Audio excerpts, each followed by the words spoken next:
Today's lesson: how to use the math tool. Simple equations, mathematical expressions, or answers can be written directly using the free drawing tool or using the text tool. If you want more advanced features, you can use the special math tool. Simply click the action button, choose Insert, and select Math. In the Math text box, just type your equation or expression. Type / for fractions, and the caret button for exponentials. When you're done, click the Insert Math button. The inserted math can be freely moved around, resized, or rotated.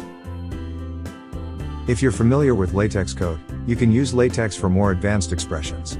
Simply go to the LaTeX tab, and insert your LaTeX code. You can always preview your expression before inserting it. Delete any object by right-clicking it, and choose Remove. If you're on a touchscreen device, simply long press to access the menu. By default, image uploads are disabled for students. If you wish your students to use the Insert Math tool, you need to make sure image uploads are enabled for students from the top right menu.